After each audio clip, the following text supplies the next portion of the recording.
योग वशिष्ठ का ये सूत्र कहता है, When this body is taken to be real, it serves the purpose of a body. But when it is seen to be unreal, it becomes like space, unsubstantial. सूत्र कहता है, जब इस शरीर को वास्तविकता की तरह देखा जाता है तो शरीर का जो उद्देश्य है उसे ये पूरा करती है, और जब इस शरीर को अवास्तविक देख लिया जाता है तो ये आकाश की तरह शून्य हो जाती है। ये सूत्र भी योग वशिष्ठ का साधारण सा लेकिन सुंदर सूत्र है। सूत्र कहता है कि शरीर को अगर वास्तविक मानते हैं तो इस शरीर का उद्देश्य पूरा करेगा, और शरीर को अवास्तविक मानेंगे तो ये शून्य हो जाएगा। ये सूत्र इस संसार के मिथ्या रूप की ओर इशारा करता है। आदि शंकर का जो मिथ्या का कॉन्सेप्ट था, दर्शन था, जो मिथ्या की अवधारणा थी, उस ओर इशारा करता है। सूत्र ये नहीं कहता कि शरीर असत्य है। शरीर के प्रति हमारा दृष्टिकोण हो सकता है, और ये संसार भी हमारा एक व्यापक शरीर ही है। इस संसार में हम जिस तरह से विद्यमान हैं वो हमारा विस्तृत हो गया शरीर है। अब सूत्र कहता है कि अगर हम इस देह को वास्तविक मानते हैं तो देह का जो भी गुणधर्म है, उद्देश्य है, उसको ये पूरा करती है। सुंदर है। जितना भी ये संसार है, हमारा शरीर है, ये सब व्यवहारिक कारणों से एक मान्यता पर चलता है। हमने सब कुछ यहां पर एक तरह से माना हुआ है, लेकिन व्यवहारिक कारणों से हमको उसे कोई नाम, कोई रूप देना पड़ता है।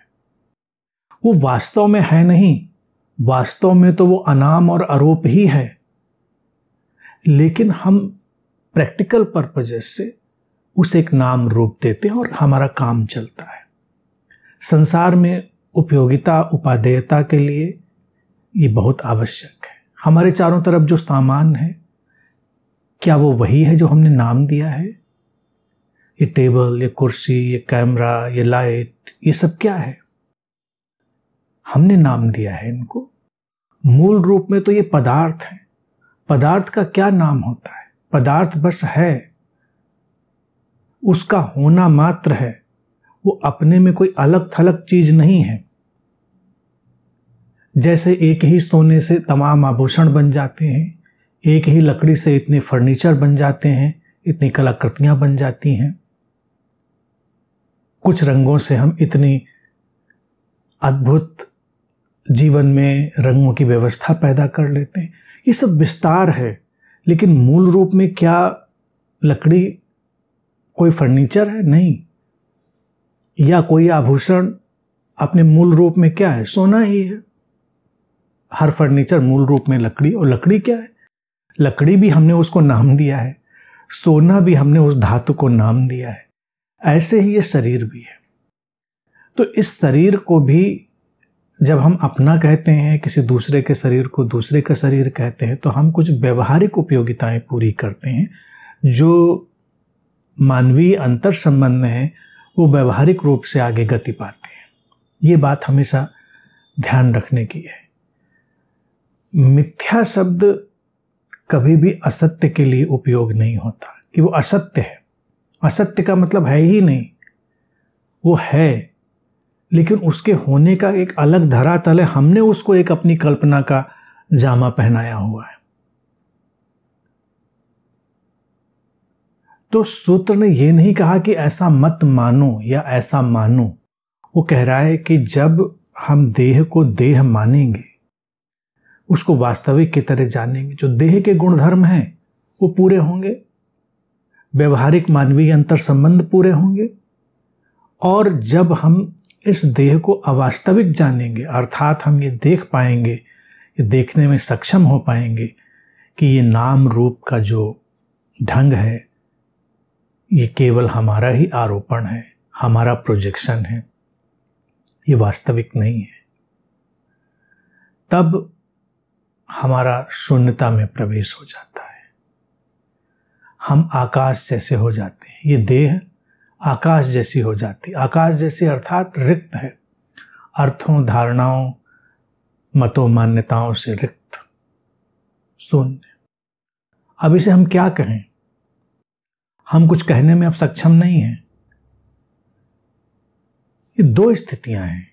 एक स्थिति है जो एक ज्ञानी की स्थिति है, उच्चतर स्थिति, जब वो ये जानता है कि सब एक ही स्रोत का विस्तार है, अलग अलग रूपों में अभिव्यक्त होता है।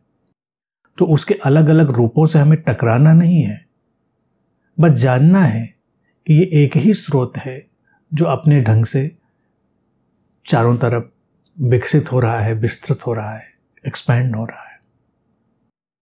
और फिर वही ज्ञानी जब व्यवहारिक धरातल पर उतरता है, प्रैक्टिकल वर्ल्ड में आता है, तो कोई नाम भी उपयोग करता है, रूप भी उपयोग करता है, उससे ये जीवन संचालित होता है।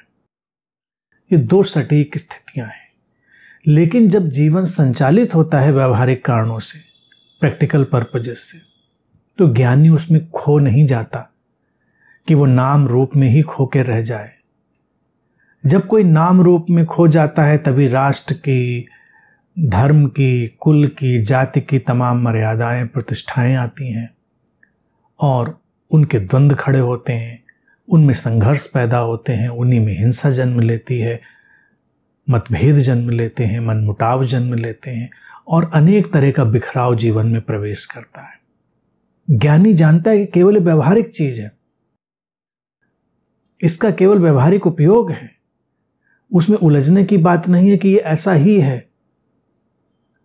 हम सामने पड़ी कुर्सी को सर्वसम्मति से कुर्सी कहना चुन चुके हैं, इसलिए वो कुर्सी है।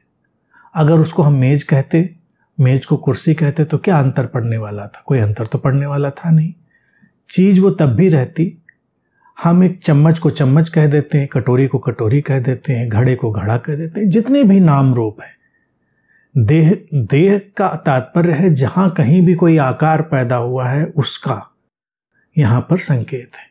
तो उसको हम केवल व्यवहारिक उपयोगिता के लिए एक नाम दे रहे हैं, लेकिन वो वही है नहीं। ऐसा नहीं कि वो वही हो गया है। हम नाम बदल दें तब भी वो चीज वही रहेगी। हम दूसरे के शरीर को अपना शरीर कहने लगे और अपने शरीर को दूसरे का शरीर कहने लगे तो इससे कोई अंतर तो नहीं पड़ने वाला। शरीर जैसा है वैसा ही रहेगा। शरीर जिस तरह के गुणधर्मों से संस्कारित होगा वो उसी ढंग से अपना काम करेगा, उसी तरह से वो आगे जाएगा, उसमें कोई बहुत अंतर नहीं पड़ेगा। सूत्र हमको निर्भर करने के लिए है, श्रोतापन्न होने के लिए है, स्रोत में प्रवेश करने के लिए। श्रोतापन्न बुद्ध का शब्द था, वो भी बड़ा सुंदर शब्द था जिसका वो निरंतर उपयोग करते रहे। योग वशिष्ठ इसी श्रोतापन्न होने की बात कह रहा है। वो कह रहा है कि अपने स्रोत में उतरो। जब स्रोत में उतरते हैं तो ये देह अवास्तविक हो जाती है, अर्थात ये अपने मूल रूप में चली जाती है। क्या नाम दें इसको? कहाँ से इसमें हम अलगाव पैदा करें?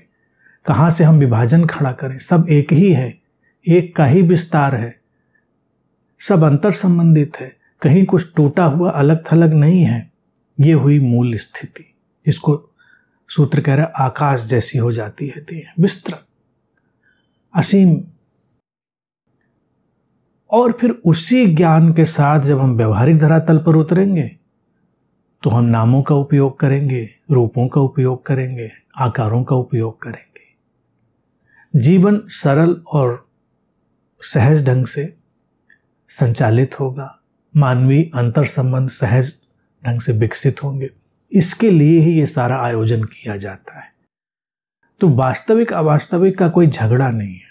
मूल बात है स्रोत को जानना, स्रोत के विस्तार को जानना। देह और मन जहाँ से प्रकट हुआ, उस स्रोत को जानना जहाँ पर ये देह और मन का वास्तविक जैसी घटना हो जाते हैं। अनरियल, अनरियल का मतलब ऐसा नहीं कि वो नहीं हो गया, वो है, लेकिन हम उसको क्या कहें? ये कितना बड़ा रहस्य है, कभी सोच कर देखें कितना बड़ा रहस्य है। हम तो नामों के इतने अभ्यस्त हो गए हैं कि हमको पता ही नहीं चलता कब हम नामों के कारण, रूपों के कारण हम उस रहस्य से चूक जाते हैं। सामने हमारे एक फूल है, हम कहते हैं अच्छा ये फूल है, गुलाब का फूल है, ये बेला का फूल है, कमल का फूल है, सुंदर है, अच्छा है, इसकी सुगंध बड़ी प्यारी, हम ऐसे कहकर आगे चले जाते हैं। लेकिन अगर हम केवल फूल को देखें तो हम उसके होने पर विस्मित होकर रह जाएंगे। उसके आकार को अगर हम बांधे ना कि गुलाब का फूल का आकार ऐसा होता है, कमल के फूल का आकार ऐसा होता है, हमें नहीं पता, ये प्रकट हुआ है, नाम क्या है हमें नहीं पता। तो एक फूल भी हमारे लिए गहनतम रहस्य का संवाहक हो जाता है। हम कोई भी घटना उठा लें, एक पत्ती उठा लें, सड़क के किनारे पड़ा पत्थर उठा लें, अपनी एक उंगली की तरफ ही देखें, क्या है ये? उंगली कह दिया हमने, बात समाप्त हो गई। देह को भी या देह के अंगों को भी जैसे हम नाम देते हैं, बात समाप्त हो जाती है हमारे लिए। लेकिन अपने आप में रहस्य है, क्या है, कैसे काम करती है, इसकी संरचना, इसका अंतर संबंधित ढांचा कितना जटिल, रहस्यमय, जीवनोपयोगी है। तो ये दो धरातल, रहस्य में जीना, निरंतर असीम, अनंत, अनाम, अरूप सत्ता में जीना, और व्यवहारिक कारणों को जानना। जब हम व्यवहारिक कारणों से उंगली को उंगली जानते हैं, पत्थर को पत्थर जानते हैं, फूल को फूल जानते हैं, दूसरे के शरीर को दूसरे का शरीर जानते हैं, अपने शरीर को अपना शरीर जानते हैं, हम व्यवहारिक कारणों से इस विभाजन को जानते हैं। और उस व्यवहारिक धरातल के कारण ये सब अपनी जगह पर सुंदर ढंग से संचालित होता है। कोई अटकाव, उलझाव नहीं है।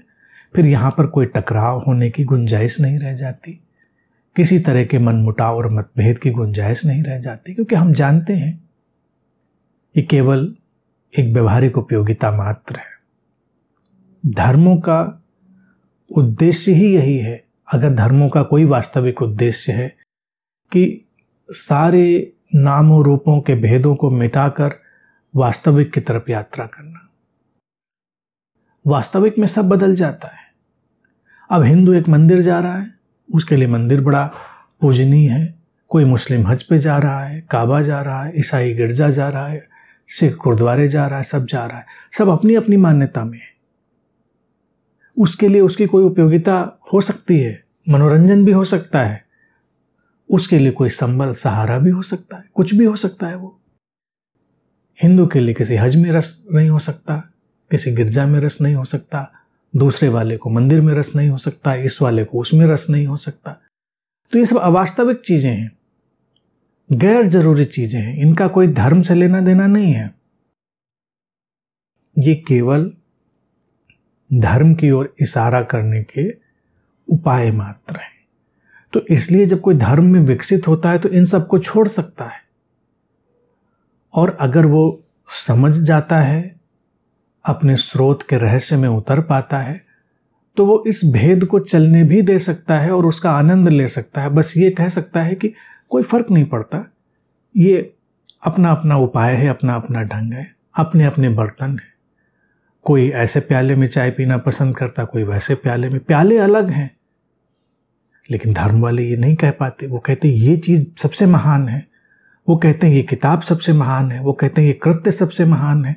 वहां पर सारी बात अटक के रह जाती। कुछ भी सबसे महान नहीं है, कुछ भी सबसे महान होने का कोई कारण नहीं है। सब अलग अलग ढंग से, अलग अलग रास्तों से एक ही स्रोत की तरफ लौटने की कोशिश कर रहे हैं। कहते तो हम हमेशा हैं कि सत्य की ओर जाने के अनेक पथ होते हैं, लेकिन इन्हीं पथों के कारण ही लोग टकरा जाते हैं युद्ध में उतर जाते हैं, एक दूसरे से तनातनी पैदा कर लेते हैं। मूल रूप में अगर हम इस सूत्र को देखेंगे तो वो कह रहा है कि केवल व्यवहारिक उपयोगिताएं पूरी करो। तुमको यहां बैठकर शांति मिलती है, प्रसन्नता मिलती है तो उसका आनंद लो। किसी को किसी दूसरी जगह बैठकर शांति और प्रसन्नता मिलती है, उसके लिए वो जगह ठीक है। मूल है शांति और प्रसन्नता, जो आकाश जैसी असीम है, जो अनाम और अरूप सत्ता का ही एक ढंग है जो हमसे अभिव्यक्त हुआ है। बाकी सब बेमानी है, वो केवल व्यवहारिक उपयोगिता है। तो छोटे से सूत्र में बड़ी क्रांति की आग है, संप्रदायहीनता की आग है, धर्म के विशुद्ध सार की अनुगूंज है। योग वशिष्ठ के सूत्र इसीलिए बिल्कुल भी किसी धर्म विशेष के सूत्र नहीं है, ये विशुद्ध धार्मिकता के सूत्र हैं और संप्रदाय विहीन आकाश जैसे असीम धर्म की ओर ले जाने वाले हैं। इसीलिए इतने सुंदर हैं ये।